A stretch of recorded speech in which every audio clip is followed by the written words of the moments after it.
साथियों नमस्कार, स्वागत है आप सभी का आपके अपने इस यूट्यूब चैनल विधिटेरिया में। मैं हूं एडवोकेट मंजीत त्रिपाठी। साथियों आज हम लोग बात करेंगे लोन रिकॉल नोटिस और लोन डिमांड नोटिस की। आप में से बहुत सारे ऐसे लोग हैं जिसमें से बहुत सारे लोगों ने ईएमआई डिफ़ॉल्ट कर दिया होगा, चाहे वो सिक्योर्ड लोन हो, चाहे अनसिक्योर्ड लोन हो, चाहे वो क्रेडिट कार्ड हो, चाहे किसी प्रकार से हो। अगर आपने एक ईएमआई डिफ़ॉल्ट कर दी, दो ईएमआई डिफ़ॉल्ट कर दी, तो बैंक के एडवोकेट की तरफ से आपके पास एक लोन रिकॉल नोटिस आती है। लोन रिकॉल नोटिस का मतलब क्या होता है? आपको रिमाइंड कराया जाता है उस नोटिस के माध्यम से। आपको बताया जाता है कि आपकी ईएमआई पेंडिंग्स हैं और आपने अगर 7 दिनों के अंदर में अपने लोन का रीपेमेंट नहीं किया, अपने किस्त का भुगतान नहीं किया, तो आपके खिलाफ बैंक के जो भी लीगल राइट हैं, बैंक के जो भी विधिक अधिकार हैं, बैंक उनका इस्तेमाल करते हुए आपके खिलाफ कानूनी कार्रवाई करेगा। हालांकि कभी कभी ये नोटिस इंग्लिश में होती है, कभी कभी हिंदी में भी होती है और अदर स्टेट में जो लोकल लैंग्वेज होती है उस पर वो भेजी जाती है। अमूमन बहुत सारे लोग इस नोटिस से अवेयर नहीं होते हैं, जानकारी उनको नहीं होती है।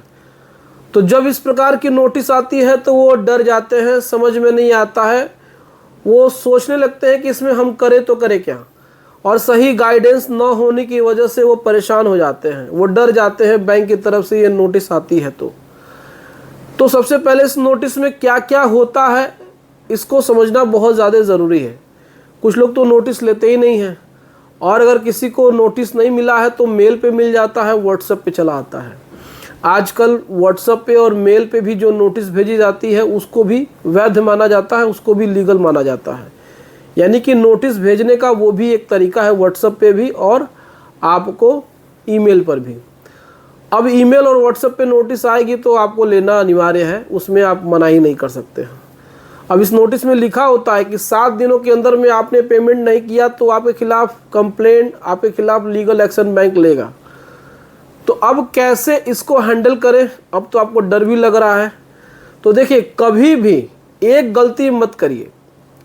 रिकॉल नोटिस आपको आए या डिमांड नोटिस आपको आए तो आपको डरना नहीं है, आपको इसको इग्नोर भी नहीं करना है। कुछ लोग क्या करते हैं, नोटिस आती है, लेते हैं, रख देते हैं। वो सोचते हैं कि बैंक की तरफ से जो नोटिसें आती हैं, जो सामान्य नोटिस होती है, ये वही नोटिस है। नहीं, ये सामान्य नोटिस नहीं है। नोटिस भेजने का उद्देश्य क्या है?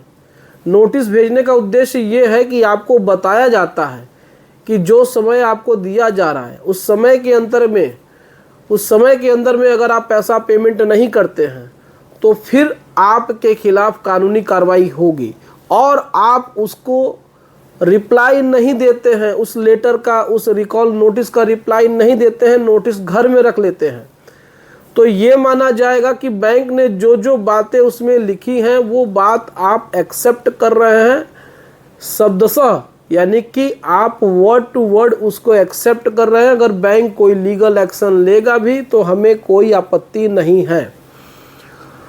अब बैंक ने आपके खिलाफ कंप्लेंट दर्ज कर दिया, आपके खिलाफ लीगल एक्शन लेना शुरू कर दिया, तो आप कह देंगे सर हमको तो कोई नोटिस नहीं मिली। ये वही नोटिस है जिस नोटिस को ले करके आपने अलमारी में रख दिया, आपने बेड के नीचे रख दिया, आपने फाड़ के फेंक दिया, आपने उसको उठा के कूड़े में फेंक दिया, जो आपको पहले मिली थी, और अब आपके खिलाफ क्रिमिनल कंप्लेंट हो चुकी है, आपके खिलाफ कार्रवाई शुरू हो चुकी है।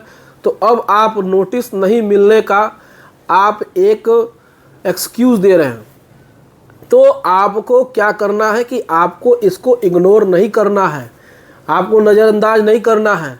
आपको खुद से या किसी एक्सपर्ट एडवोकेट से आपको उसको लिखवाना है, उसकी रिप्लाई, कि आपने जो ईएमआई बाउंस की है उसको पे करके अकाउंट को रेगुलर करना चाहते हैं।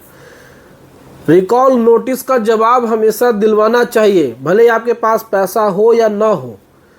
नहीं तो बैंक प्रूफ कर देगा कोर्ट में कि इनको पर्याप्त नोटिस गई थी और नोटिस का जवाब भी इन्होंने नहीं दिया था, तो ये एक्सेप्ट कर रहे हैं कि बैंक जो भी करेगी ये उनको मंजूर है।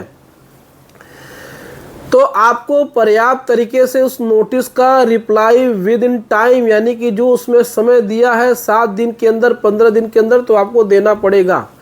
उसमें आपको लिखना पड़ेगा कि सर हमारी जो भी ईएमआई बाकी है हम उसको पेनाल्टी के साथ देना चाहते हैं और हम अपना अकाउंट रेगुलर करना चाहते हैं। कुछ मजबूरियों की वजह से, कुछ परेशानियों की वजह से, कोई दिक्कत आ गई थी फैमिली में, कोई बीमार हो गया था, कुछ दिक्कतें हो गई थी, शादी पड़ गई थी, जो भी आपके पास एक्सक्यूज़ है, जो भी आपके पास बताने के लिए चीज़ें हैं उनको बताइए, अपनी परेशानियां उनको बताइए, समस्याओं को बताइए कि इस कारण से मैं पैसे नहीं जमा कर पाया था लेकिन अब मैं पैसा देना चाहता हूँ।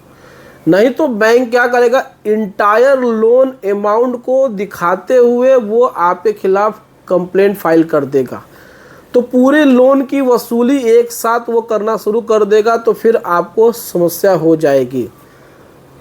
तो इसमें रिकॉल नोटिस या डिमांड नोटिस जब भी आए तो घबराना नहीं है, उसको लेना है, रिसीव करना है। मैंने बहुत बार अपने वीडियोस में इसको बताया है, समझाया है, लेकिन बावजूद उसके समस्याएं होती जाती हैं, लोग नहीं समझते हैं। तो समय से इसका रिप्लाई देना है, नहीं तो दिक्कत परेशानी आपको हो जाएगी। तो दोस्तों उम्मीद करते हैं कि वीडियो आपको समझ में आया होगा, पसंद आया होगा। वीडियो अच्छी लगी हो तो वीडियो को लाइक और चैनल को सब्सक्राइब जरूर करिएगा। अगर वीडियो के संबंध में कुछ भी आपको पूछना है तो कमेंट में हमसे पूछ सकते हैं।